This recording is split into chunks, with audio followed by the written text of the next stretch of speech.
was Ali and Frazier. Hearns and Ray Leonard. These new niggas, you don't never see two bad motherfuckers, but to see who the baddest. Politics kick in. Tax Stone. When a lion meet a lion, somebody dying. That's what I'm saying. And niggas don't want to die. They don't want to see if that motherfucking river really flow with milk and honey, and if them streets really paved in gold. They don't want to see if they not like the other Muslims that'll blow themselves up and see if it's 41 virgins waiting on them. So that's why I say I think everybody playing. But that's an honorable man that went there to get it. But is Aunt Jefe honorable? Let me finish. I'm just about to say that. Okay. The dishonorable niggas was the ones that beat him to death, and they say we love our hood. The honorable man was the nigga who showed up. I remember one time, homie, I got a call in the middle of the night from an OG guy at the prison system. Say, man, you need to come down here. He was my OG of a rolling 60. He said, say, man, they gonna put a hit out on your brother. I said, man, shit, I ain't got nothing to do with that. But me and my mama gonna be hurt if y'all kill that nigga. My brother showed up. Say, nigga, what's up? What y'all gonna do? When my brother got to the back, they say my brother pulled up on all of them and said, come on, let's go and get it. He showed up for it. He showed up for it. Come on, let's go and get it out the way. And they could have killed him. And I told my niggas, say, homie, if y'all kill my brother, homie, my mom gonna be fucked up, bro. I can't get into that. I got a son. Mom live that life and got him left. Did I want? No, I would have been hurt had they killed my brother. But nigga, when you live that shit, live it. Don't get old. Yeah, nigga. I salute Jeff Fort, not because of the things that he's done. He's an old man whose mind still stuck back when he was a young boy. So when he called home and talked to people, they get on the phone and they give Jeff Fort all this admiration. And the admiration that he get, say, what's up, big homie? What's up, school? What's up, chief? And he take it in because he in the hole. And guess what? They write his ass up in the Fed and keep him in that dungeon. Larry Hoover about to go home because he denounced it publicly. Don't call and tell me shit about that shit. But because Jeff Fort, that love, homie. Yeah. So now, nigga, it's only two ways in this. Nigga, why you trying to find an escape route? Why you trying to find an escape route now? Big U ain't looking for no escape route. Big U's son died. Big U ain't looking for no escape route. Walk it on through, nigga. That's all I'm saying. I wasn't that tough and bad. Wow, I was a little boy playing outside, some shit I done seen on a movie. And I never became a gang member in the free world. I never in my life seen a Crip or a Blood outside of colors until I went into the boys' home and seen Lil Rank. I was fascinated with the camaraderie in the boys' home because niggas who done had soap, he was to give his boy some soap. We didn't know how treacherous it was until the nigga went to the penitentiary and started realizing the weakest one who can't fight get even though he on the set, cuz. If you ain't getting DP'd at 51 and 60 something, you ain't no real nigga. You ain't no real gang member. Because real gang members, this is what happened to them. He died in honor. He died with honor. Living by the codes and the rules and the ethics that they live and die by. Who crying other than his kids and his mama? I have actually seen his kids and mother crying about it on Instagram. They are out there in the world. So that's what I'm saying. They are the only ones who really have real hurt. Well, I mean, his friends. His friends shouldn't. When we sit on these podcasts and we really promote and adhere to the codes. Wasn't nobody sad when Crip Mac got his ass DP'd. I played sad. The trolling. I went online and played like I was crying. Man, y'all better do it like that. But I was playing like a mother. I'm not sad to see a gang member get hurt. And neither is the 51-year-old who showed up to take his DP. That's an honorable gang nigga. I mean, it's pretty crazy because, like, when Crip Mac got DP'd, I think we all up to live it and die by it. That's honorable. That's honorable.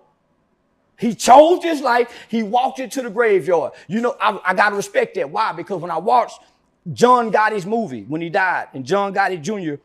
This is how I met Melvin Farmer through this speaking engagement. John Gotti Jr. was going to federal trial. He kept beating the feds, and they kept coming back charging him. The last time they felt like they couldn't beat him, he said, Dad, I'm finna take a plea. His daddy said, no, we don't take pleas. You done took over the family. His daddy was saying, no. He was the only mafia leader who wanted his son to replace him.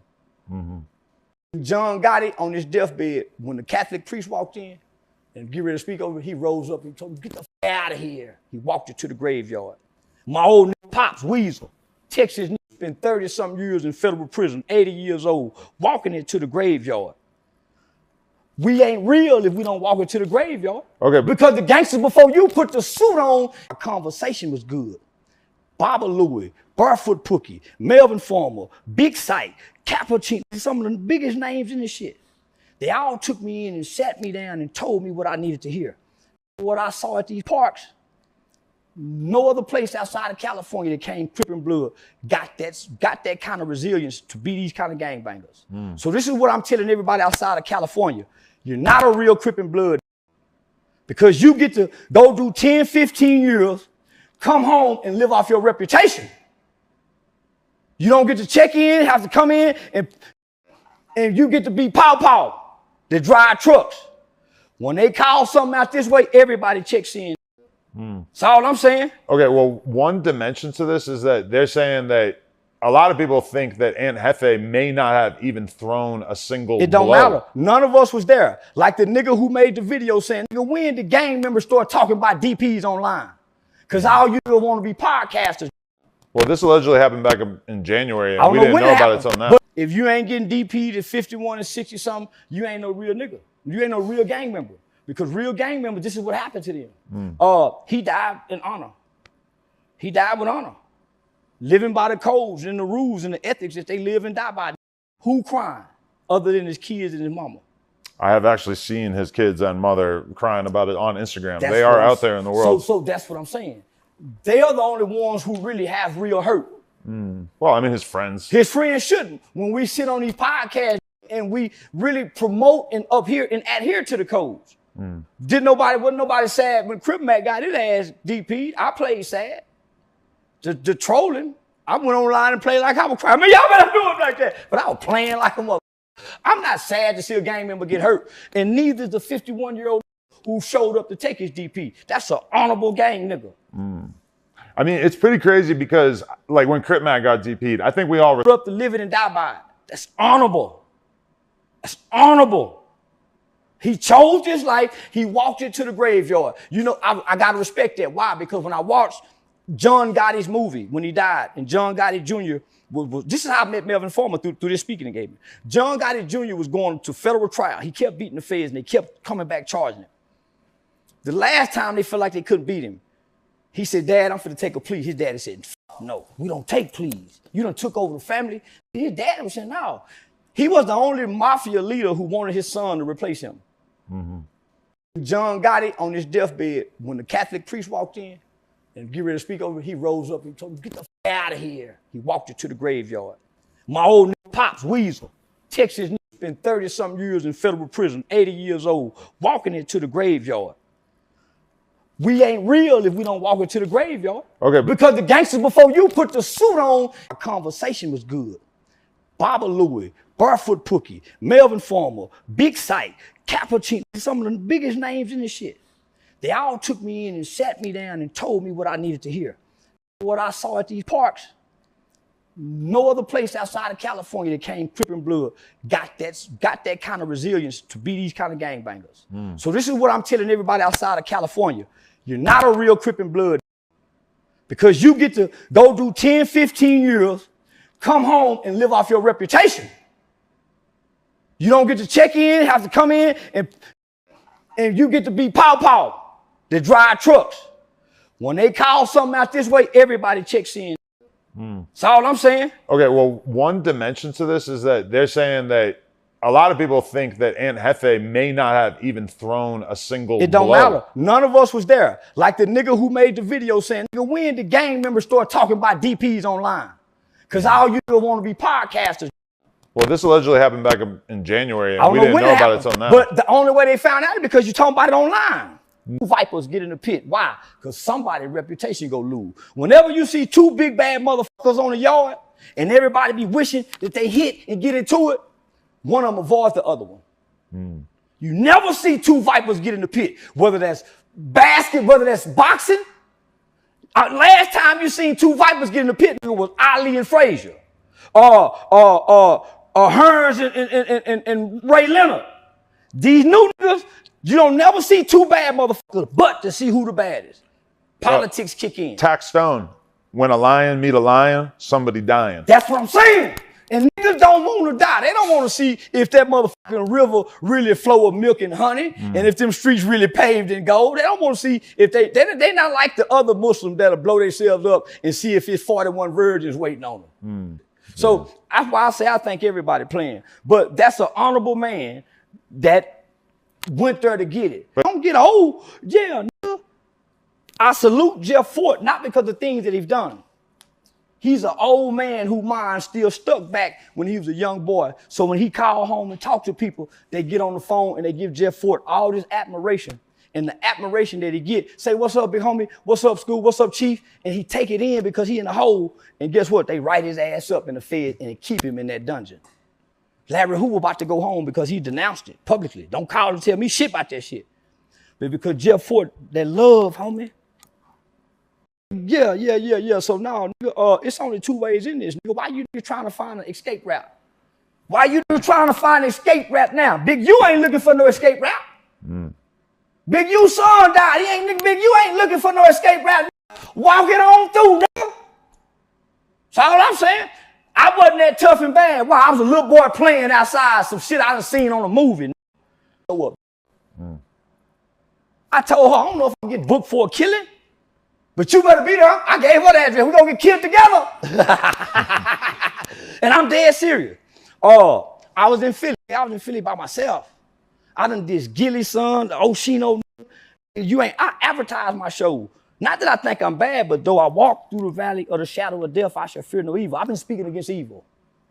See how evil that is, man? Mom and daddy crying. The hood ain't got no treasury.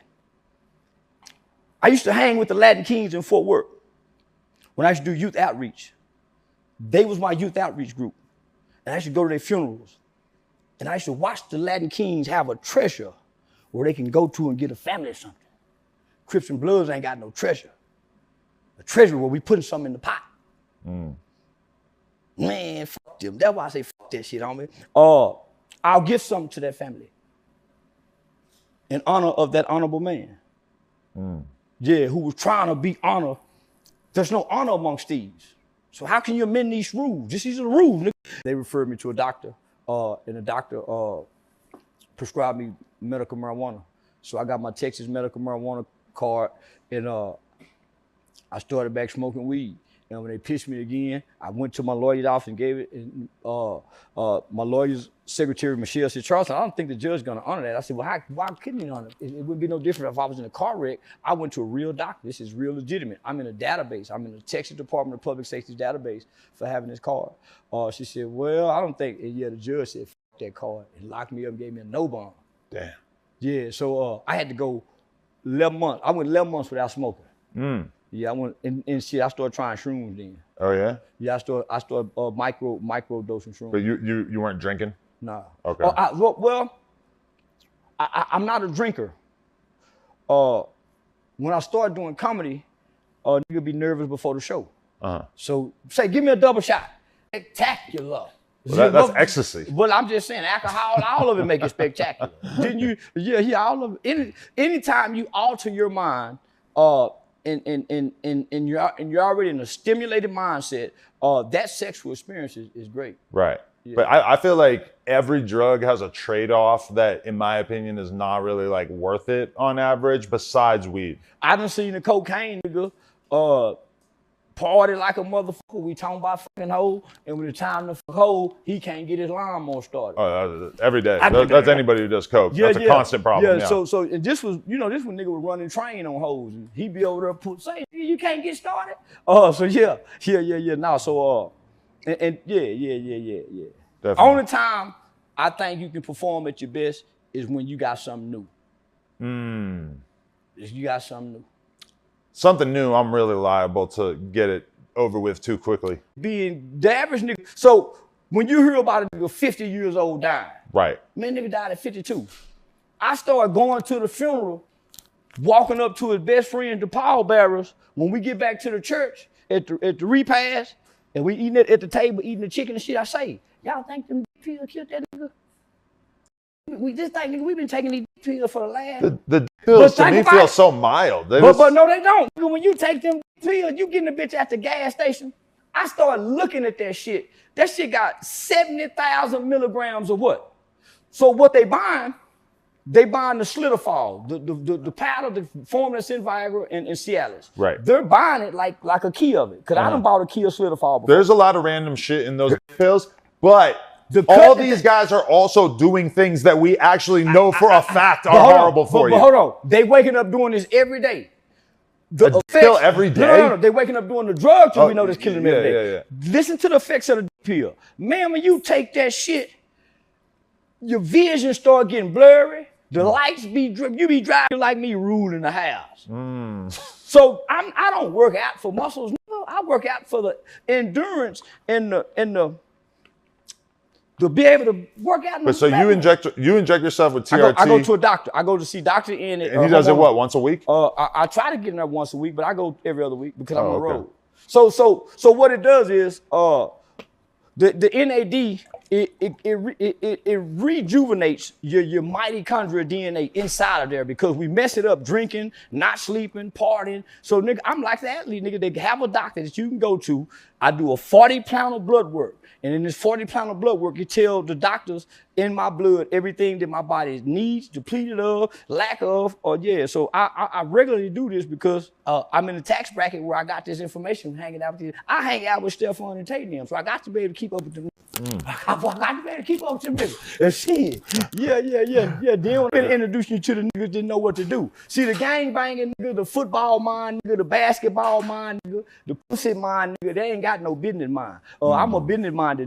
You can't put me in this position and meet somebody like you and think we ain't gonna get no business together. Well, I do got to thank my uncle because he has been working on some stuff that I'm very excited about if it does come to fruition. Yeah. It is coming to fruition. I ain't just in these strip clubs hanging out at nighttime for nothing, throwing my money. That's marketing, advertising, sponsorships. So I done made some pretty close relationships and friendships and partnerships with some of the major strip clubs in America. Tootsie's. Yeah. Man, they own 112 clubs throughout America. Why wouldn't I make friends with Josh over at Ecstasy and all that? And I'm there every night spending my money. Let's do it. I never go to strip clubs. And then not just the club, you think about all the girls in there, homie. Most girls that dance got a platform starting out with 50 to 200 to 300,000. Right. They have millions of followers who we have access to. If nothing else, data collection from getting emails, from selling merchandise and shit like that. I got somebody that's connected to Tito. Man, Tito just got sponsorship money. They just want to put their name somewhere. Also, shout out to Tito. I want to impregnate the strippers. Can we talk about that? I want a Section A hoe. I want a Section A hoe. You know why? He stays silent, so this ain't about now. His former great friend J. Cole, he's got words for him. He's speaking to Lucci, and he's speaking to. I wouldn't give. Listen, I'm not in music to depict messages. I'm in the music to hear good music. Yes, a message in the music, but so is the lyrical content in the beat frequency. Man, but I feel like part of what you get from a Drake project is you get to learn so much about what it's like to be the biggest rap star of all time. He doesn't really do interviews where he talks that deeply that often. So this is the kind of thing that you really get to find out about through the music, right? You have to be very in tune into the beef to be able to depict who he talking to. I can't figure out who he talking to. That's part of the fun. You go on Twitter and you see people break it down. You watch some videos. So there's a song Lil Baby got, Other Boy. And in that song, he said, turn the boy into a male stripper. Somebody say he talking to this guy. Ability to decode an album is based mostly on just how it makes you feel. How do you feel about Iceman? Even when Tupac was talking all that shit in Machiavelli, I wasn't trying to decode it, and I'm still not trying to decode it now. Right, how's Iceman making you feel? It's a good album. This is a historic album. Hell yeah. Last nigga did this was Tupac and DMX. Them were the last nigga put out doubles, and they was good albums. He done put out one good album that I done heard. I ain't got to the other two. Why? I ain't rushing through nothing, nigga. I'm gonna go back, man, play that bitch again. The Blueprint 2 was a double album. Yeah. Pretty good album. Yeah. Wu-Tang Forever. Yeah. But it has kind of fallen out of favor. But a lot of people put out albums now that like, even Drake's past albums, like Scorpion and shit, were kind of like too long to be like single albums. They were more like playlists or whatever, remember? Man, the boy give hip-hop something else other than gangster, killer, fool, pervert, dope fiend. Right. He your era, high school, that you can make love to. Yeah, I don't even know, man. Nothing comes to mind. I don't know. Jodeci? Jodeci was all right. I used to see him on MTV, but not. That's a good example. Like Jodeci, I see him on MTV. Like, okay, maybe the song gets stuck in your head a little bit. Not really my thing. So you ain't never slow dance to a love song? No, I'm sure I have, yeah. A R&B love song. Yeah, I'm sure. Slow dance is like a very specific usage of a song, right? You a John Legend. I'm not really in a You slow dance mood most of my life. You a John Legend R&B white boy. I've never gone out of my way to listen to John Legend. Name an R&B singer then. R&B singer? Trey Songz? One time I saw, what's his name? Chris Brown. Oh, yeah, Chris Brown. Okay. I know Chris Brown, yeah. I interviewed Usher. No, you know Usher song. Yeah. Let it burn, let it burn. Which was about having an STD, right? No. See, I'm if looking you've been at it burnt deeper. before, you think that. Yeah. it burns. You done been burnt? Yeah, Or is that just because Kanye said he caught something on Usher tour, he had to let it burn? No, well, he said that fat girl. But that wasn't naturally what the song was about? That fat girl said he burned her. And she went and got Laura Aldridge for a lawyer. So you know you gonna get Laura Aldridge, you ain't bullshit. Okay. That was them was the porch monkeys on the porch dancing for massa. And look at my niggas. On Iceman, Drake tells her to basically fuck off. Don't ever try to be cool with me again. Yeah, man, she done went across the railroad track. And look how the white boy doing. Just, you know, every black woman can't come over and live with her because y'all go fuck her like a monster, like a caveman. See how much me? No, not y'all, but your cousin is. But I mean, you're saying that there's something untoward about how I would fuck her? I think I would do a solid job. I think I would fuck her the right way. Well, this is all I'm saying. And I love If I could. So this is what I'm saying. When you watch the white boy porn, he pretty brutal. He's like a caveman. You don't know if he killing her, hurting her. Say he take a bitch to the extreme. He better say in the white boy porn. Say, man, where gagging come from? You don't want to do your woman like that when she come out. White people invented gagging. Her eye about to pop out her head. Not fly on the No Jumper show. That nigga needs somewhere to stay. That nigga probably needs somewhere to stay. He don't got to do that. Listen. You get no extra points, no extra pay for eating the pussy after it had 5 minutes in it. Hey, listen. Even the guys on your No Jumper podcast done it. And I'm finna tell you when they done it. Most of the guys done it back in high school days. Listen, back in high school days when it was popular to run trains on girls. Yeah. We was going in one at a time. Or he was walking her home, finishing off, saying you ain't got to do this no more. I respect that. Yeah, so he one of them one that, yeah, man, some nigga eat pussy so good, they think they can catch something with that mouth.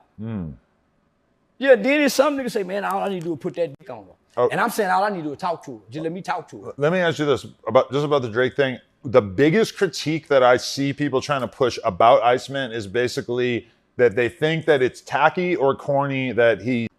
To release himself out of a contract that he don't want to be in. So he get to dust his hands off, satisfy a contract, jack his own off in front of the world with the lyrical content, because that's what I see him doing, jacking off in front of the world saying, I made it, nigga, y'all ain't like me. Now I'm finna come over here, and from what we hear now, while y'all saying this, I heard they finna offer the boy $1 billion to sign now. He insinuates that, yeah. Well, I heard multiple media outlets insinuate it, just like they insinuate he's angry, he bitter, and he sound disgusted. So it's a flip side to that coin too. Right. I mean, he brings 21 in to say there's bees on the table. Bees. Well, all I say is, Future, you don't see Future fucking with Baby. You don't see Future really fucking with Thug. But he say, shit, nigga, he with this nigga. That's the most interesting thing about that. That's what got me. The fact that Future is back and that they don't do anything to explain how he came back. Hey, what's understood don't have to be explained. And you don't get no nigga no explanation about you and your partner. Well, we never got an explanation for why they were beefing in the first place. So we don't get an explanation of why they're back cool. When you and your partner up in there. So that's why I won't throw. So what ends up happening? Yeah, when the snake bites you, he tried to come on to me. Y'all pay her to hush up, or she say I'm sorry. You let the snake come back up on you. Y'all let her get back in around you again. Everybody know the American black man is weak for the pussy. The American black man typically go fall behind the pussy. You can look at all of them. They go fall, but it's going to be a woman that's going to fall. So I've been watching and paying attention. I don't like nobody who like me. So I like to talk. You can't come up and fucking is all we talk about. In my mind, that's the trap. So my nigga told me when I first got famous, he said, say, Blue, you know how they go get you, huh? Money and pussy. Chasing money and chasing pussy. So when I see them niggas, they chasing money and pussy. Lord was out of me. Yeah. So This is the trap and the trick that's been getting all the tricks that like to play with the traps. Nah. So when I saw that, homie, I said something. He hit me back up. Adrian. Yeah, he made a video at first. Okay. I didn't watch the video because I know a drunk mind and a sober mind is a reprobated mind. Right. It ain't yeah. So I ain't even give his words no attention. So I just know my words was effective if he responded.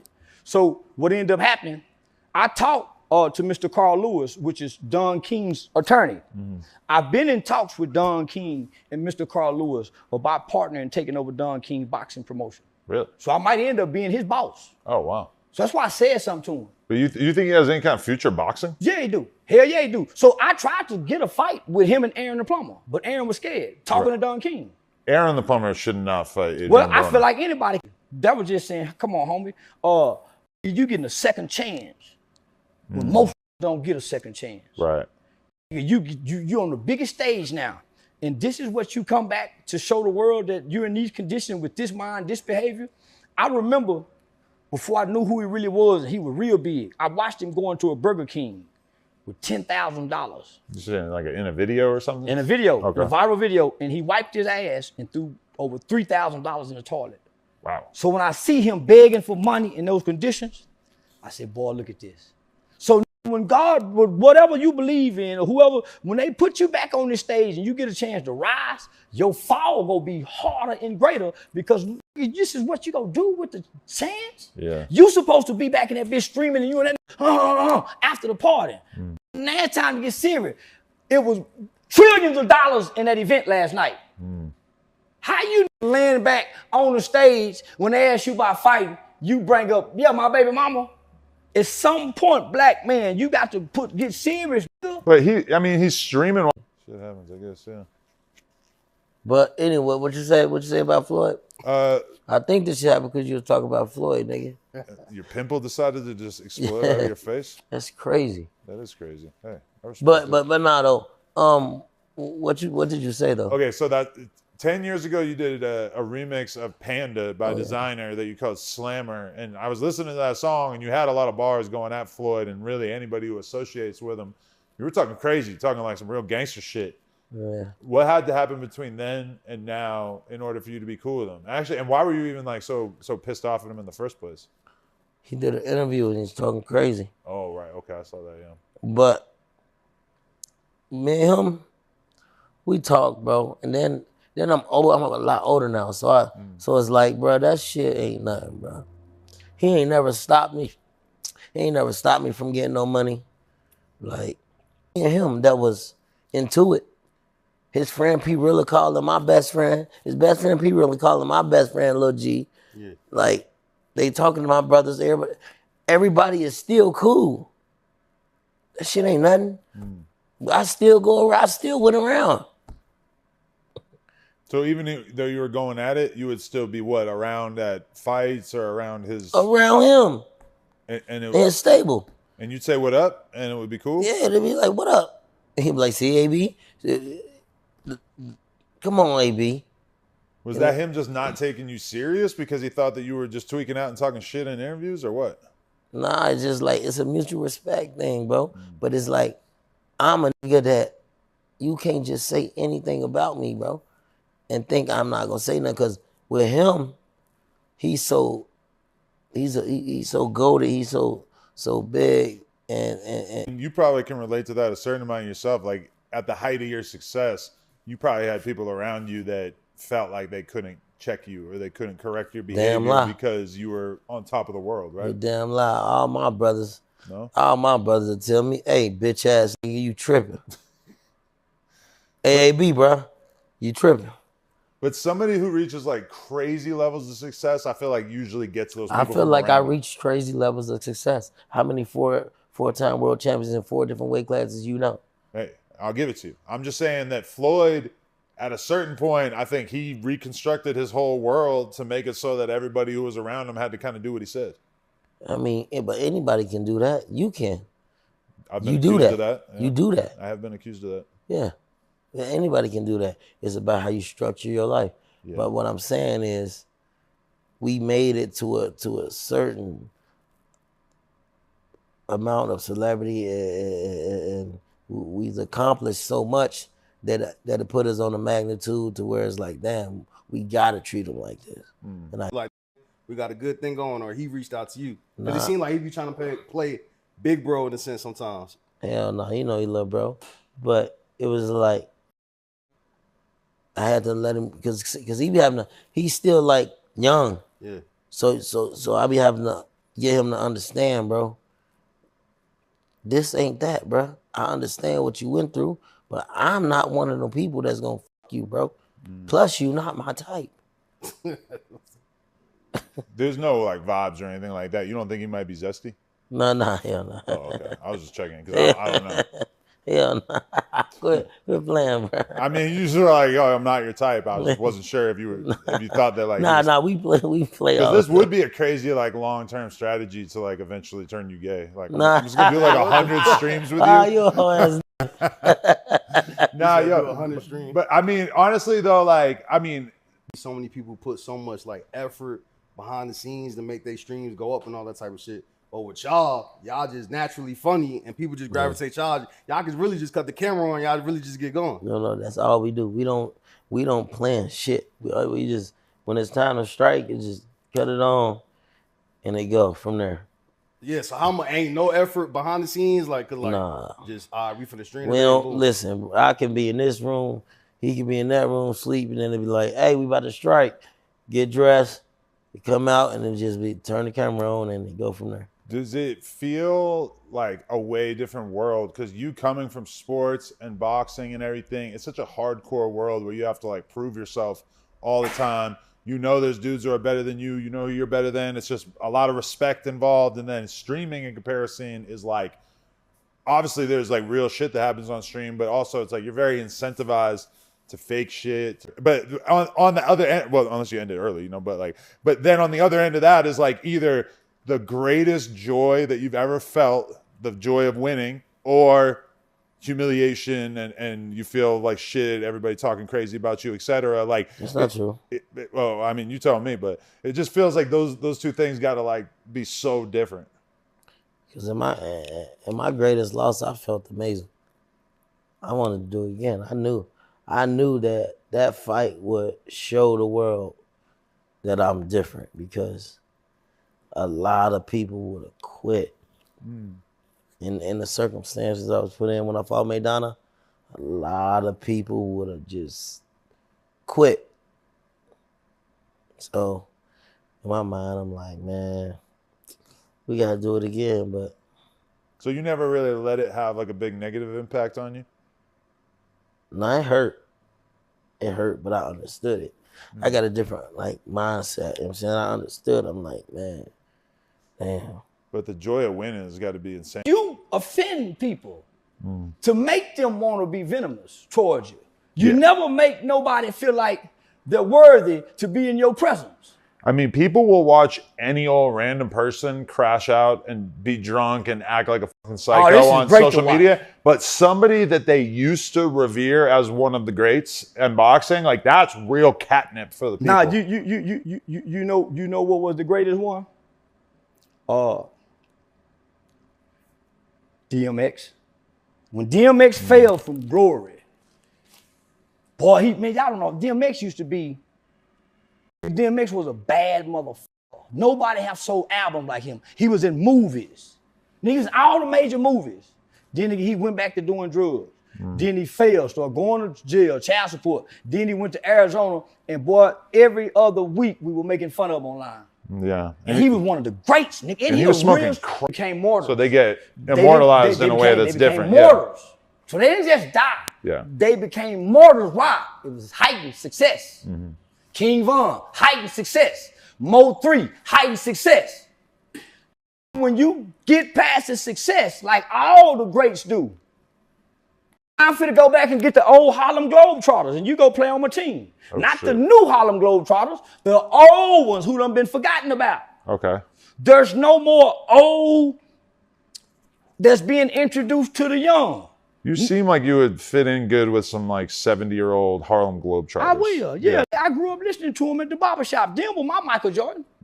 That shit out between the legs. I love that shit when I was a kid. I thought it was so cool. I remember being amazed when I found out that they weren't a real team. Me too. I was heartbroken. I was heartbroken when I found out they wasn't a real team. I was heartbroken when I found out the wrestlers wasn't really. I ain't know that. I thought when a nigga got 10 years, he went down there and broke every rule in prison. I didn't know niggas went down there and followed the prison rules to try to make their first parole, Adam. Why? You've been breaking rules all your life. Now when the white man gets you, now you want to follow rules? But that's the standard for being a gangster is you have to break every rule. You can't listen That's to what anybody John Gotti ever. said. John Gotti said it. So when I watched Pablo Escobar, everywhere they been, they broke rules from elementary to the end. All the other niggas I saw before me not follow, even when they got to prison, they didn't follow But the rules. goal is to break the rules and then not get caught. No, it's not. Yeah, that's what John Gotti, that's what he's doing. He's creating elaborate ruses to be able to break all the rules and get away with it. John Gotti hated Sammy the Bull because he never went to prison and got caught. John Gotti hated him. It must have felt very unfair. Well, because you're not battle tested if you don't get caught. Why? Everybody get caught. But that's what all the gangsters say about each other too. He never been to prison, so he ain't gangster. Okay, you're not. Yeah. You're not. You're not? You're not. I mean, you're still something. You're nothing. You're nothing. So Why? When they get in there and get off that crack and go to eating all that starch, they look like Tookie. And them would be real dangerous because dope fiend is dangerous. Them dope fiends be dangerous. Them niggas down off on there on Skid Row, some of the most dangerous people in society.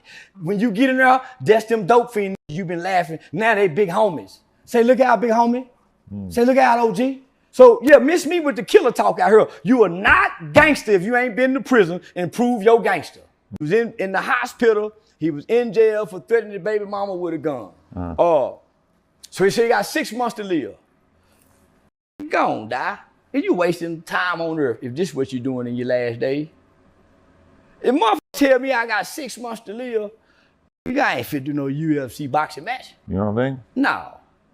I mean, if he wants to live longer, he probably needs to get in shape. And if he trains for a boxing match, he's going to get in much better shape. He don't right? want to live long. That's why I'm telling him go on die. Go on start telling himself he dying and lose weight and lay up somewhere. Yeah. Quit trying to act like you want to live longer. I mean, I'm going to be real. He came off very unwell. Well, yeah, nigga die. It looked like he got knocked out too easy. It looked like he was just too like I can't fight worth a shit, but he looked bad. It did not make me have confidence in where he's at. My nigga should have jumped on top of him and beat him in the face like the real UFC. We got federal testimony that Diddy is a calm drinker. He drank calm with his woman. I don't think he drank it. I think he just put it on his nipples. Well, whatever he do, he liked to taste it. It's the same thing. Did he taste it? That was what the man said. He liked to taste it. Don't make me ask the AI. Did he taste calm? Man, go read the court testament. That's what the man flew in and said. Well, listen, if he wants to taste calm, he can taste calm. Yeah. I ain't got a taste for a bunch of shit. Yeah. Now I was a breastfeeding. The nipple swirl was enough for me. Man, I ain't tasted my calm or now. You never tried your own? I ain't never tried mine. You got to sample the work. No. I tried to eat pussy from a white girl named Ginger in the 8th grade. She went to Workman Junior High. I went to Hutchinson Junior High. Me and my partner Montoya, I snuck my mama car out, went and picked up Montoya. Ginger was staying at Lucretia House. We snuck through the window. I had been hearing Googie and them old 19, 20-year-old talk about eating pussy. This was in 91. I put my... No. That turned me off to eating pussy for quite a while. I was a kid that smelled this food before he ate it. So, I'm real particular about what I put my mouth on. Yeah, and they'll tell you, that's why you don't hear now Hogo Maker for y'all. He eat my ass. You don't never hear that about me. Okay. Ever. And I ain't no big tongue kisser. Oh, yeah? Yeah. I love to make out. I'm a home run hitter. Barry Bun. Oh, yeah, I don't run around high school. Yeah, Barry Bun. Yeah, everybody. You got to take some breaks and make out with her. You man, eat her pussy after you just it? No. Oh. No. Mr. Manners over here. No, I thought that was foreplay. I didn't know it was afterplay. Does everything. I was taught different. Foreplay. If you off that good coke, we doing everything. I thought once it get hard, everything is about the wheel. Get on the logger. What you get out of eating it? Other than her moaning and messing your face up? Nothing. It's a little interim, little interlude. No, shit, no. No. Yeah.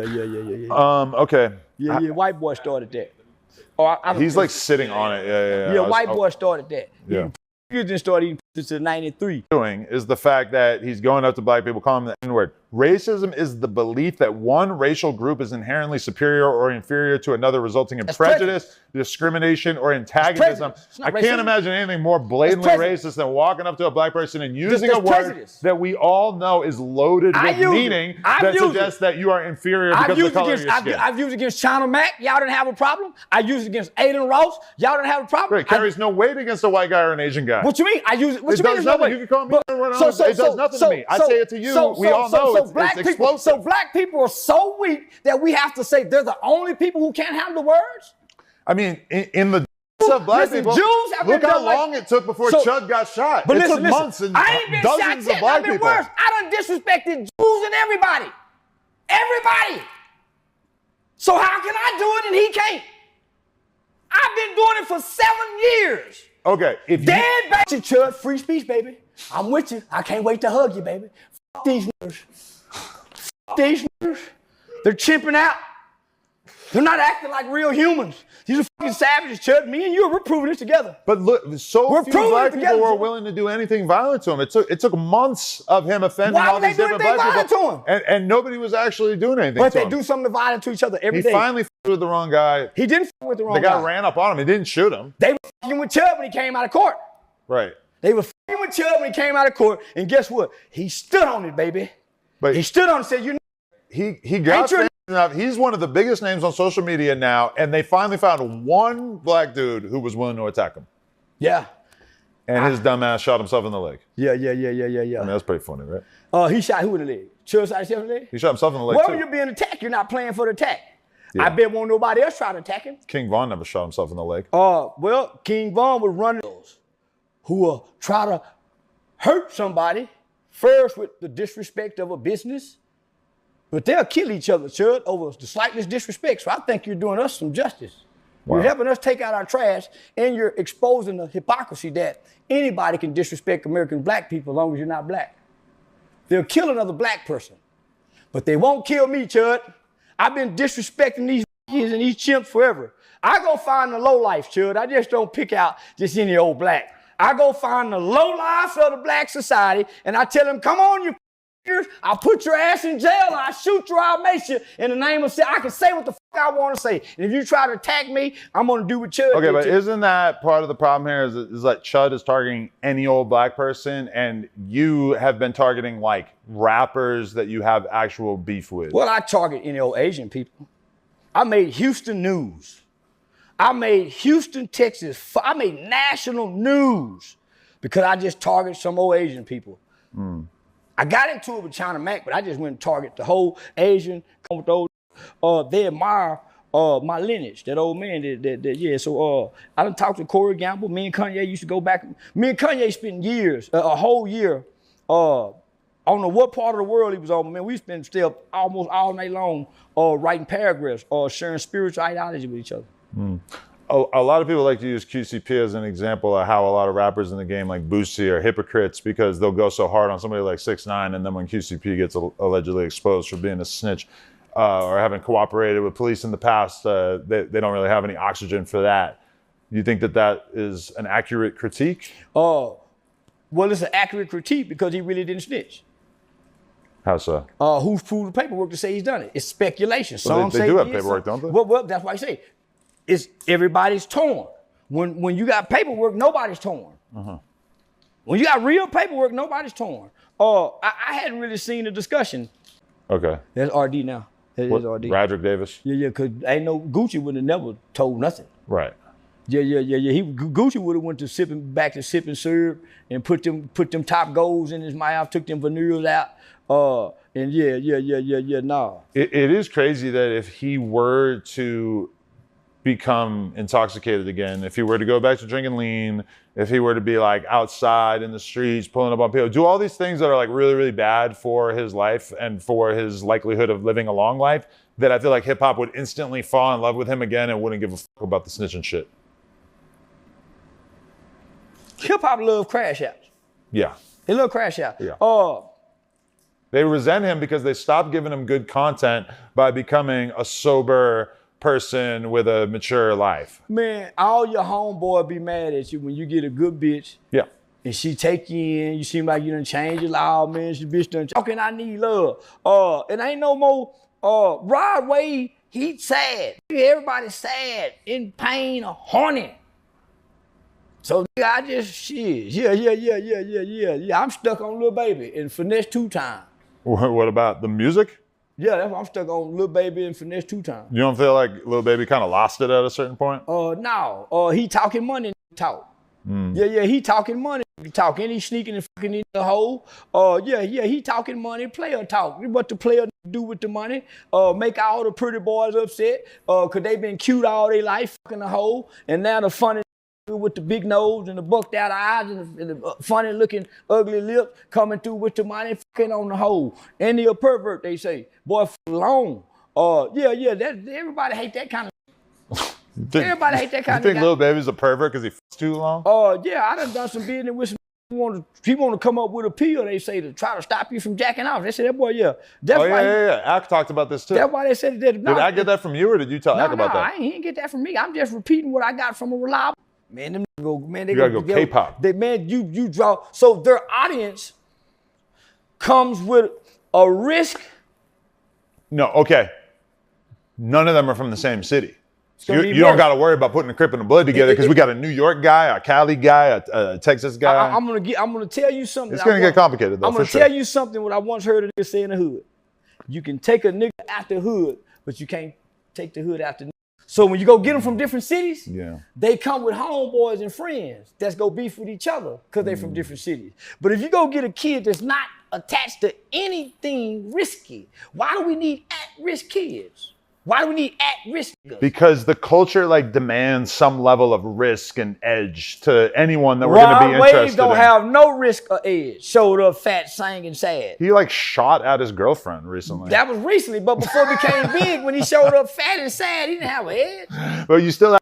Yeah, we're going to the middle of America, man. We're going to eat it in all them old black places. And that's something that I kind of like envy about you is that you got famous and just immediately got on the road, started seeing America, tapping in with the people every possible way. Whereas for me, it's like I blew up and it immediately became clear to me that traveling wasn't really going to be the thing because I have to sit in the fucking office and do podcasts all day. And you can't trust these niggas to run the ship. They gonna run it down. Yeah, I mean, a little bit of that. You already knew that. And you got 7 holes to film over here. So you can't Exactly. do that. And every week of my life, it's just I look at the schedule and it's just madness. Like I just have so much shit that I got to do. And so it's like I don't travel, but I want to. I want to like start squeezing it in and just doing it anyway. Hey, you know why I damn near turned down the first show?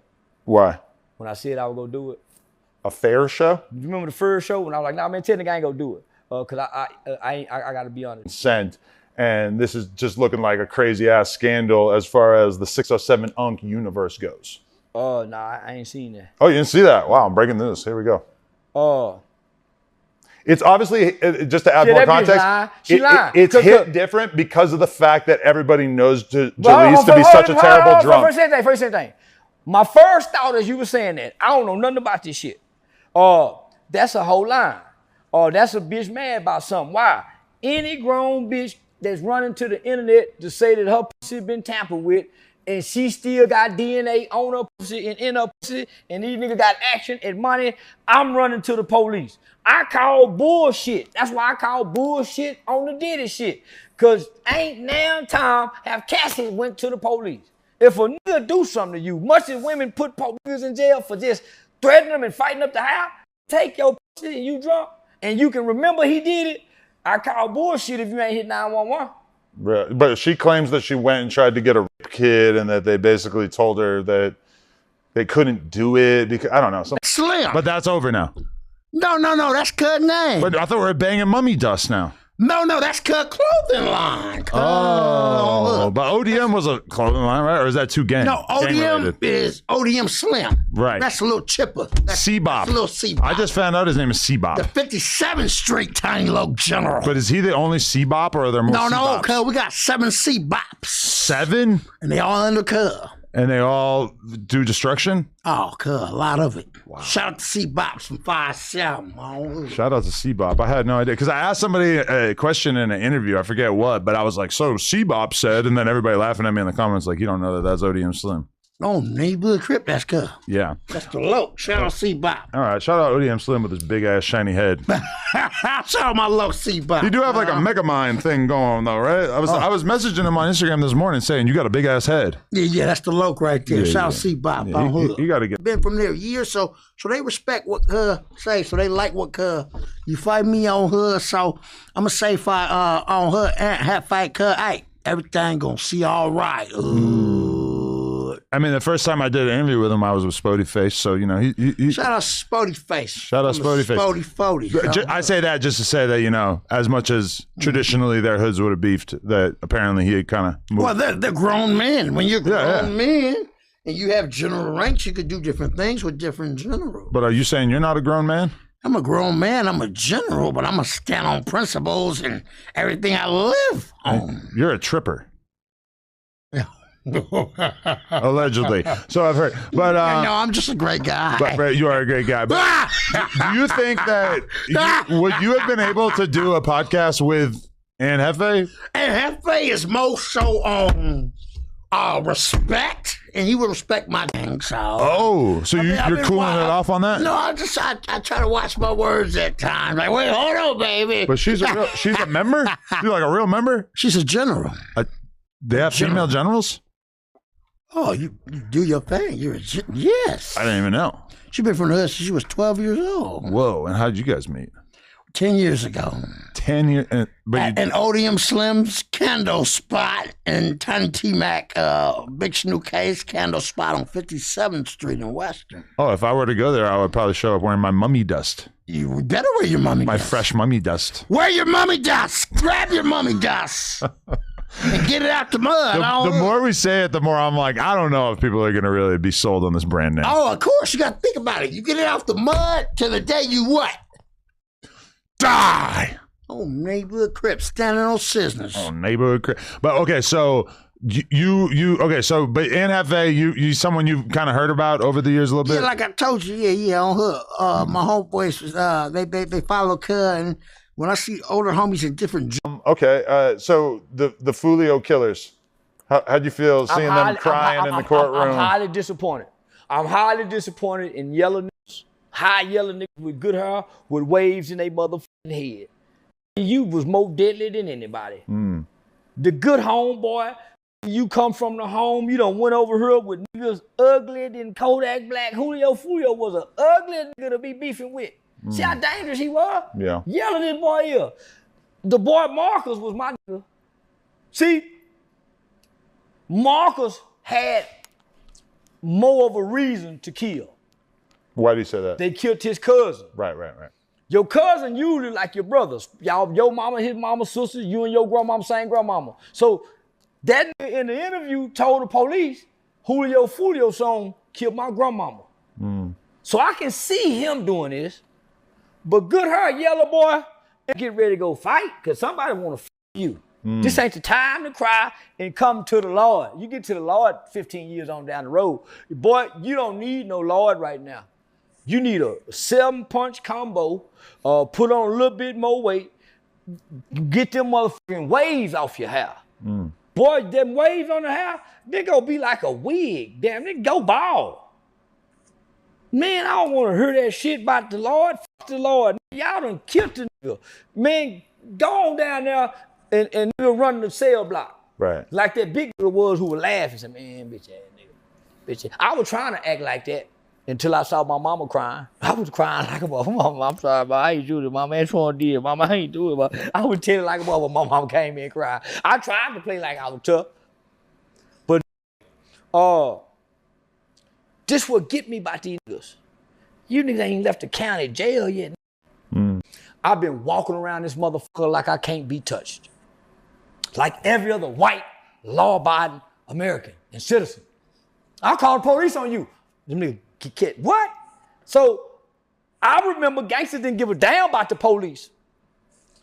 I watched a movie, and the reason we have domestic violence laws today because there was a man one time that beat a woman so bad he did it in front of the police because nobody stopped. He did it in front of the police. I seen niggas rob a bank, niggas shoot out with the police. When did niggas who kill go to jail not want to go to jail? Cause I thought, I done heard niggas say, oh, nigga, I do 10 years on my kid. Dude, like that ain't nothing. I heard you niggas say that. But when it's time to go, nobody wants to go but the real street niggas like Pooh Shiesty did. It's about principles when you're in the streets. It ain't about consequences and repercussions. It's about principle of the matter. So I started realizing that all this shit is bullshit. So I started telling children, ain't everybody telling. So I started breaking this shit down. No. Your star power, your hit making ability, your look, your... Nah, his shit was more like deep voice, like, yeah. I'm more like up and down with it. I might go, and then I go, You love the high pitch shit now. You feel me? So that sounds nothing like him. Name one song of mine that sounds like Frosty. We might Suspect. Suspect. We might say some of the same like ad-libs or words, but that's just LA lingo, you know? We're from the same. If there was a double XL freshman class for LA rappers, though, I feel like you, Frosty, and Suspect would have been on the same cover. That sort of era right there. That was a good era. Yeah, I mean, they were a lot before me. A lot more years. Like, I don't know. I fuck with their music though. I definitely listened to them like when they was doing this shit. Yeah, they got some good, like a John Doe type of vibe. Like he just waits to like stick out. He doesn't like stick out. You know? Yeah, Frosty's probably a little more social. You know, it's like some people walk in the room. It's like, okay, I see why people fuck with him. I see his little dribble, his sauce. And then some people walk in. It's like, oh man, that nigga regulars. Like nobody. Like it's you know. I guess that's the star power. I guess that you. Right. But yeah, I don't know. When he gets out, maybe he'll be different. Maybe he'll see the value in relationships and be less likely to just, I don't know, he's just weird. Like, yeah. Why you gonna, like, I don't know. I'm not, there's plenty of people that I think sound like me, but I'm not finna go out and like. I like Suspect, like, but I always felt weird about being on camera doing podcasts with him because we would always get into arguments that kind of like got. Whenever you into it with somebody, it's like they're being emotional and you're just being a fucking insensitive white guy. Exactly. I'm like too logical, and then that doesn't really necessarily vibe. Yeah, that doesn't work with. A lot of the street dudes that I've done podcasts with and stuff is more about the vibe. It's not about like, listen, I didn't say anything that is offensive, so I feel like you shouldn't be mad. And then they're like, well, then why did I get 10 calls from dudes from my hood today that basically feel like your vibe was insensitive or some shit like that, you know? Yeah. Always with the vibes. Yeah. I don't, you know how I am. I'm kind of the same in a way. Study is about who you're attracted to, not how you get pleasure. So if a woman was you in the ass with a strap on, it would be okay. No, it won't. No, it wouldn't. You're still straight. No, because if a man did it, you would. So you think that the definition of gay is just like if you like stuff in your butt? No, I think I don't agree. That's all gay. All that things shit's that's gay. I think that's everything that's not normal. I think you're gay. Not normal. Yes, I think you're gay. If you have sex with a person, and if you have sex with a woman, and if she can have a baby, then that's normal. If you can have sex with a man, and he can have a baby or nothing reproduce from it. It is not normal. What if I have an old lady who can't have babies anymore? You just a freak. No, but that's not gay. It's not gay. No, it's not gay. You But that's fuck her in normal. her asshole, she'll enjoy it. This nigga's freaky. But most women, by the time they're like 45, they can't have kids He's anymore. a freak. That's cool. I'm just saying that. But some people, but some So what's the ladies- difference between her and a dude? It's a woman. You like that shit? Like She's a woman. He like that shit. Man. Adam want. Hey, Adam, you just. Wait, really? The Crip blood binary doesn't have anything to do with Drake. I don't go. Next up. He's not a gang member. I don't care. Next up. Nah, we don't. I don't. Canadian. He is Canadian. Okay. Well, no, he's a G Block baby. That's what he said. No, Drake, that shit was trash though. We G Block babies. We are non-musicians. Yeah, that shit was crazy. Trash? Are you serious? That shit's trash, bro. If you can listen to those 3 albums and actually say that they're I trash, did on Twitter. That shit trash. you got to listen harder. That shit trash. Now the Iceman, I give it something. Now the singing shit, that's more his lane. Maid of Honor is insane. That's more his lane. Cry. Iceman is more my type of That music. shit trash. But Maid of Honor He is try to act gangster. non-stop smash hits. Listen, I'm not sipping. I'm finna get out of here, though. I love y'all. But listen, Is he really? Neighborhood girl. I love you. Kid. Oh, No, I'm saying, listen. all right, she about 7 neighborhood. See what? Some of the vibes. No, I'm saying, listen. Drake was cool, but he just let the shit go. Straight up. You just a Drake ass fan. You just a horny ass He's the greatest rapper of our Fuck you, time. Adam. Let me say, shout out to everybody. I love y'all out there. You know what I'm saying? He got a small head, but it looked big. Yeah, shout out my niggas, man. TB, all my niggas out there. We on Adam ass. Because them people that told me TB and my cousin told me to come up here. Oh, go up there, man. Dad. I said, I ain't with Adam. TB? My boy TB. Tuberculosis? Nah, my boy, Yo Ass Tweaking podcast, nigga. Check it out. We talk about your ass in there too. That's what his podcast is called? Yo Ass Tweaking? Oh, Yo Ass Tweaking. That's hard. All right, Yo Ass Tweaking is crazy. ODM. What's up, bro? What's up? I see about 7. Good man right there. Even with the shit talking there. Still a good man. Oh shit, we unplugged a cam. A cam bone. Okay, so why'd you end up not going to Atlanta? That was a big thing that we talked about last time, is how you were going to go to Atlanta, you were going to join the Boosie movie. Well, it's going to happen eventually. We're putting things in order. There's still time. We have a month. Okay. Take care of everything. Yeah? Okay. So it's still going to happen? Yeah. Put it in order the best we can. I mean, I have a theory. Yeah. I think you told me that you were going to Atlanta to do a movie so that I would interview you that day and pay you. But then you actually weren't planning on going to Atlanta. You just wanted to. Okay, so the Fulio killers, how'd you feel seeing them crying in the courtroom? I'm highly disappointed. I'm highly disappointed in yellow niggas, high yellow niggas with good hair, with waves in their motherfucking head. You was more deadly than anybody. The good homeboy, you come from the home, you done went over here with niggas uglier than Kodak Black. Julio Fulio was an ugly nigga to be beefing with. See how dangerous he was? Yeah. Yelling this boy here. The boy Marcus was my nigga. See, Marcus had more of a reason to kill. Why do you say that? They killed his cousin. Right. Your cousin usually like your brothers. Y'all, your mama, his mama, sisters, you and your grandmama, same grandmama. So that nigga in the interview told the police, Julio Fulio's son killed my grandmama. So I can see him doing this. But good hair, yellow boy, get ready to go fight, because somebody want to f you. This ain't the time to cry and come to the Lord. You get to the Lord 15 years on down the road. Boy, you don't need no Lord right now. You need a 7-punch combo, put on a little bit more weight, get them motherfucking waves off your hair. Boy, them waves on the hair, they gonna be like a wig. Damn, they go bald. Man, I don't want to hear that shit about the Lord. F the Lord. Y'all done killed the nigga. Man, go on down there and nigga run the cell block. Right. Like that big nigga was who was laughing. Said, man, bitch ass nigga. Bitch ass. I was trying to act like that until I saw my mama crying. I was crying like a mother. Mama, I'm sorry, but I ain't do this. Mama, that's what I did. Mama, I ain't do it. But I was telling like a mother. My mama came in and cried. I tried to play like I was tough. But this what get me about these niggas. You niggas ain't left the county jail yet. I've been walking around this motherfucker like I can't be touched. Like every other white, law-abiding American and citizen. I'll call the police on you. Them niggas get what? So I remember gangsters didn't give a damn about the police. I watched the movie, and the reason we have domestic violence laws today, because there was a man one time that beat a woman so bad he did it in front of the police. Could nobody stop. He did it in front of the police. I seen niggas rob a bank, niggas shoot out with the police. When did niggas who kill go to jail not want to go to jail? Cause I thought, I done heard niggas say, oh, nigga, I do 10 years on my kid. Do like that ain't nothing. I heard you niggas say that.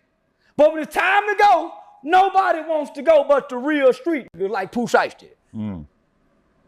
It's about principles when you're in the streets. It ain't about consequences and repercussions. It's about principle of the matter. So I started realizing that all this shit is bullshit. So I started telling children, ain't everybody telling. So I started breaking this shit down. No. Your star power. That bitch ain't get put down in the street by who? Joe Blow, Trent, who? Some other Bloods, I assume. Ain't no other blood. What city down there? Pyrus. That's Trent. That's Trent and Joe Blow. I forget what hood he's from. That's Trent and Joe Blow now. Man, that white boy don't even know me. To be up here talking like he know me. But he said that you talk shit about his dead homies. I talk about all them blood ass niggas. Pee-wee got killed. I disrespected Pee-wee and went to them hood. And didn't nobody do nothing. That's when I was in that green cart and y'all seen them around me with guns. I dissed that Pee-wee, said, f that bitch ass. I done dissed Percy brother and still went to that block. So now I'm finna diss Red Dog, son who just got killed. I can't wait to find out where that bitch buried at so I can pay one of them little piss on the graveyard, cuz. Yeah, fuck them slob ass nigga. I killed your son, got murked in the street. What you gonna do, bitch ass nigga? Nothing. Cause when I got to the city, say blow call that bitch ass white boy.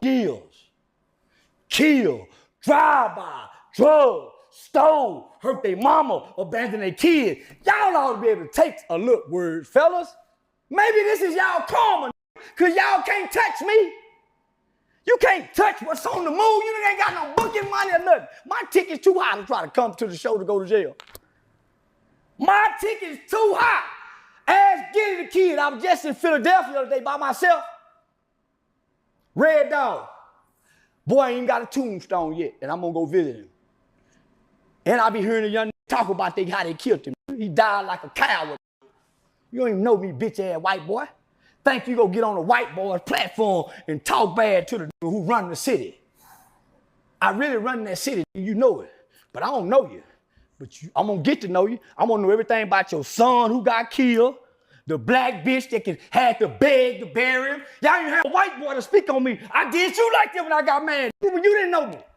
Don't right, talk but my like you son know didn't me. just die, so it feels like a little different. Like Isn't there a part of you that wants to have a heart? No, I don't want to have a heart for a redneck crack that can't get a tan over with these black ass getting mistreated. You fix cars.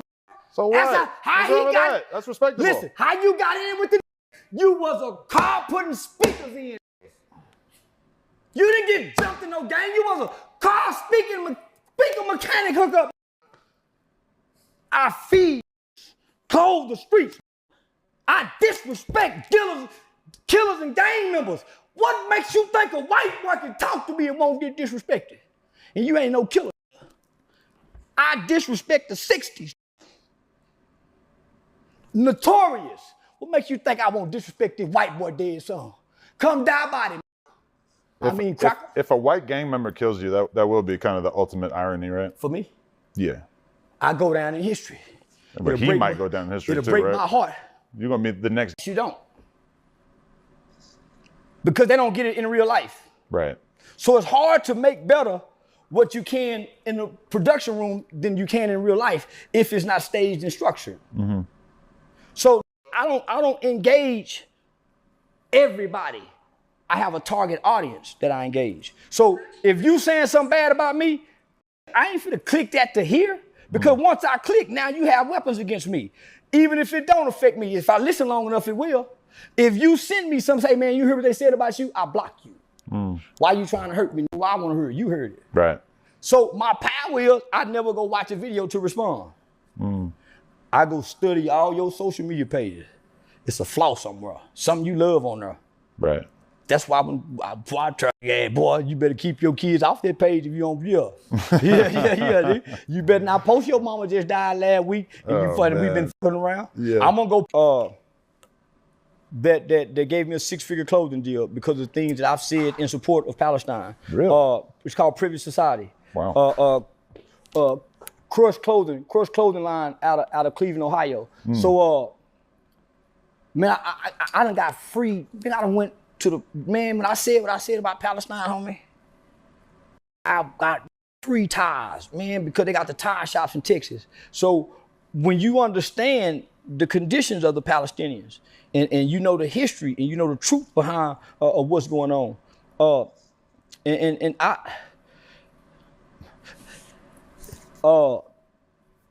yeah, man, your cat is supposed to say something for the people. When I like his music.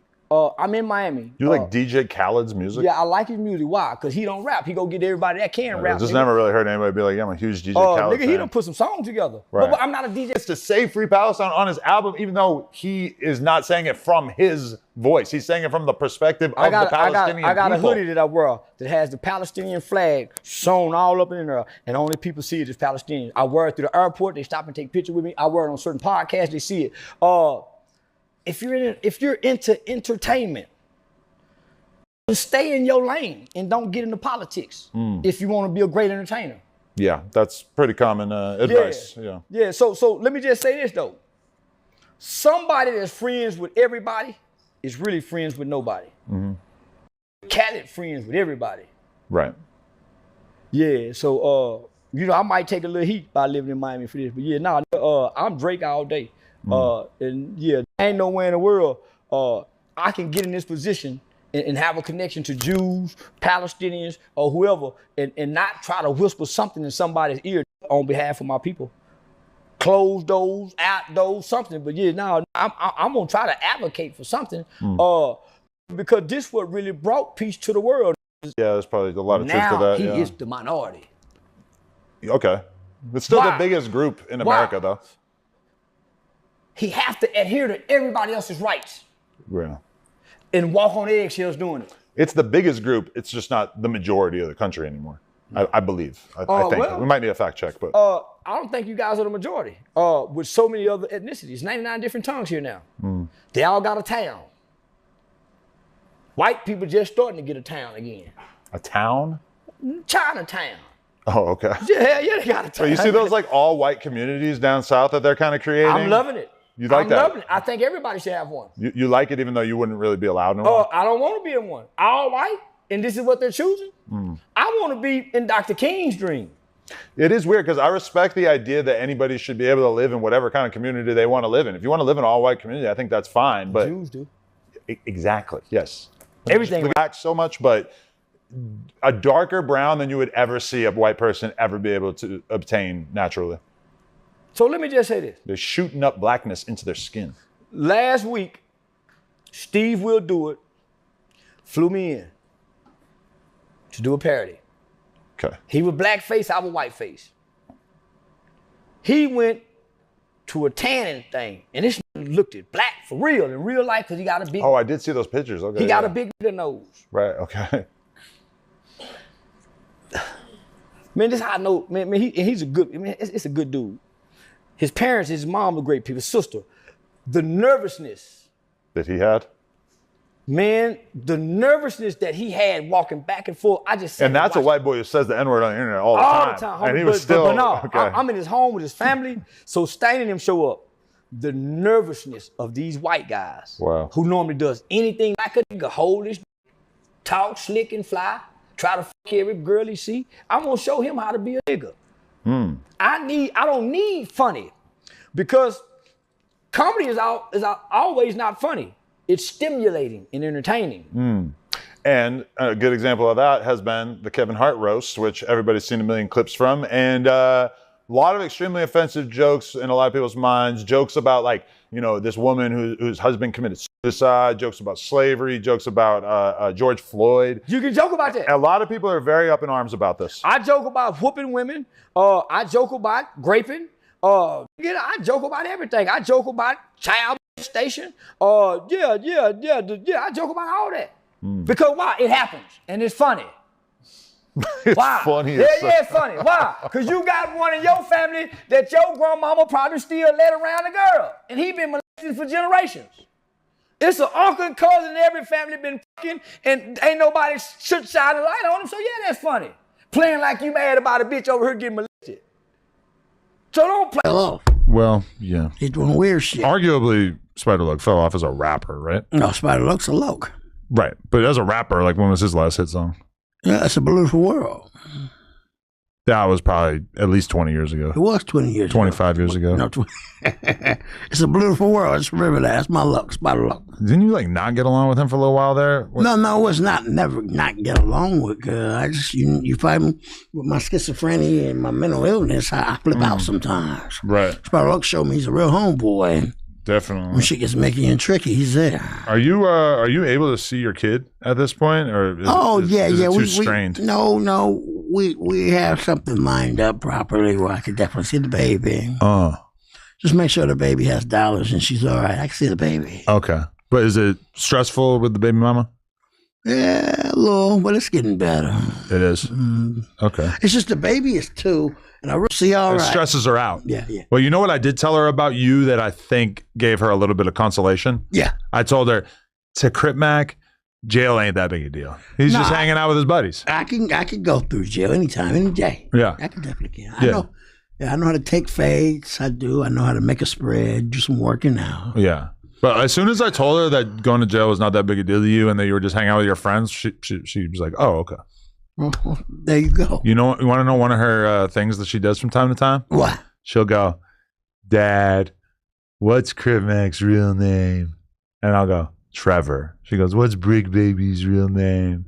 Zaire. What's someone's? She loves to she thinks it's really funny that I hang out with a bunch of people that have nicknames. Yeah, most definitely. I mean, that's part of life. Yeah, but just the fact that seems so interesting to her, yeah. It's a magical thing. Well, shout out Parker Mack and Lena the Mac Plug and Adam 22. Basically saying that nobody successful has ever come from No Jumper, that I'm a slave master, and I used you as an example of look at all the superstars that first came on No Jumper to start their careers, and he basically was not willing to give me any kind of credit for helping you get your career off the ground. Well, Charleston White came out here, right? He works with you. However you do everything. He apologized to everybody. And that's why he's still out here. He works with you. He had nothing to say at Cal. I'll never fuck with him. Okay. No. You were kind of. I told you let's do a podcast, me and Charleston, and you were kind of feeling call General Baby Snaps. And Baby Snap said it's a no-go. He said it's a no, yeah. Wow. Baby Snaps missed every final call with everything in life. Yeah. So yeah, it was a no. Baby Snap says no, it's a no. It's a no-no. Oh, it's a no. No to Charleston. I'm gonna go on tour with Charleston. Oh. Down south. Don't do nothing bad. He'll tell on you. Yeah. I don't think I do anything that he doesn't do. Oh. He doesn't do drugs. He just, yeah. Doing all fair business. All fair business. Most definitely, y'all macking with those two ladies. They're on my bio on my real Instagram and only Instagram at 55th Street _ and it says HK55 Infinite General. So you know what page is real hood. They got 154,000 followers now, almost 155. Oh yeah, I'm hood. I don't even know how you make that noise. It just hurt my throat so bad. Oh yeah, shout out Mama Bear and Granny Bear. I love y'all. And Juicy Drina and the baby. On Hood and Shiloh, the General from Trade 57. That's my fiance. Hey, next time your mom comes out here, let's do a podcast, me, you, and her. Let's do it. Let's do it. I'll mac in with Mama Bear. What's her name? Crystal? Crystal, yes. Shout out Crystal. Shout her out, yes. Shout out to Crystal. The fact that she popped you out of her vagina a long time ago is pretty insane when you think about it. Yeah. Love Mama Bear, yeah. Child rearing is unbelievable. Yeah, she's a great woman. Okay, shout out Crip Mac. Shout out Crip Mac's mom. Make sure you smack a like on this video if you're watching it. Oh no! And the 55th Street Infinite General Blue Devil. Sales on stage. Why? Supply and demand. Why? That's what my audience is telling me. I'm trying to talk real, but for the first 3-4 years, they laughing at me. Look at your eye, Rat William. So I started incorporating what they wanted from me. Snitch, Rat William, Uncle Ruckus. Remember at first I was bashing white people. Talking about raping white women at first, remember? Mm-hmm. They told me to leave y'all alone and get in what they wanted. So I did my first show in Atlanta, BET weekend, in 2022. Atlanta, Uptown Corner. Sold out, $10,000 payment. I ain't looked back since. But I didn't know what I was doing. It was all off gifts. So I had transformed from being just the guy on the internet making y'all laugh. Within 6 months, I had a Live Nation tour. That's how I know what you're looking for. When you talk to older black comedians, do you feel like they understand what you're building, or do they think that you should clean it up and follow more of the traditional blueprint? Sam West, Al Heyman, Shucky Ducky. So a lot of older guys. Eddie Griffin's uncle. They said, man, you are New Richard. I was told that the new comedians, as well as some of the old, didn't think that I was gonna be this good. Now they didn't think I was this good, homie, because they think I'm the persona. Right. They don't know I'm studying, homie. I took theater and arts and drama class in college. But I'm the old storyteller. So I'm the old, it's the new ones who won't mention me or acknowledge me. But all the old ones love me. Yeah, all the old ones love me. So I done said some mean shit to some people, but I didn't mean it. It wasn't nothing in the heart. It's just words of war. Right. Verbal judo, as I call it. Well, I'm glad to hear that. Yeah. Okay. Appreciate you, man. Already. Much love. Charleston, already. coming to a strip club near you. He's part of the nigga nation, so y'all treat him and handle him with care now. I am part of some sort of nation that he's telling you about here. Just call it the N Nation. I can't speak on exactly what that nation is, but everybody out there, No Jumper, coolest podcast in the world. Make sure you like, comment, and subscribe. Say so he we come to Fort Worth. keep doing more. I'm a real nigga, and he showed up as an entertainer with facts, a big old screen to stop and point at. Yeah, that helped. Not only did that help, not only it's did that one help. thing to pull up like a little laptop or something, but the huge screen. Boy, this was they. I mean, they picked him apart. Yeah. And let me just finish this. Not only that, the color scheme. See, psychologically, the color scheme. You up here as a real nigga, almost on a Nickelodeon-like setup, colorful stage. The chair you sitting in got you looking this small, so you look little. Psychological. Yeah. The camera setting had you slanted, so you look vulnerable. 6'9", and you stayed relaxed at the back, right? 6'9" kept standing to the front of the chair, and it made him look like a hook. Repetition. Like a hook on a song, yeah. Repetition. Yeah. So that's gonna become a slogan. That's gonna become a mantra for today's youth going forward. In the classroom. It wasn't that direct, but it kind of had the effect of making Big Bank look like he wasn't really with the shit because he's saying something so aggressive in front of him over and over. You know why? And Big Bank's not going to crash, you know but why? it makes him look kind of strange, don't right? Even live his life no more. Yeah. You know what I told Big Banks almost a year ago?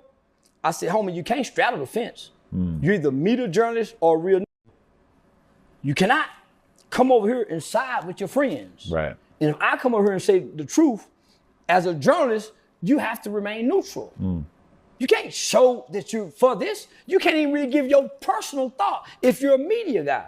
So when you come over here and you base your platform off your friends' street codes and principles, you just put yourself either in the box or you have a glass ceiling. Paying me when I'm asking is my value, and y'all wouldn't even book me a flight. Yeah, the game has changed. Y'all wouldn't even book me a flight. People want to get compensated. And y'all are monetized, gonna make this gonna be a wealth of you when me and you sit down and talk to you. And I'm doing it for free when I normally charge a fee. And I'm gonna come back and do it again, and we might can start some real conversation. So I was trying to put something in place for some future topics. But I can't give it all away to y'all, man. Right. I put the idea out there, and I'm doing this to help clean you up, because right now, it's hard for you to even come back and speak again about anything street. You have to damn near turn into a Wayne Brady. You think it's going to be tough for Bank going forward? Yeah. To talk street? I got word on the streets is that Bank's got some insanely huge shit coming up. Hey, listen to me. Word on the street is nothing. Why? Because Atlanta don't have a big media outlet to be insane. He's the guy now, right? He's small, though. I ain't seen him touch 1 million views since Mia Woody. I mean, Thug. He ain't touched it. I call that. The 6ix9ine thing, for better or for worse? I call that. When I say I call that, but that didn't do no bunch of number without 6ix9ine. So what I'm saying is, no street podcast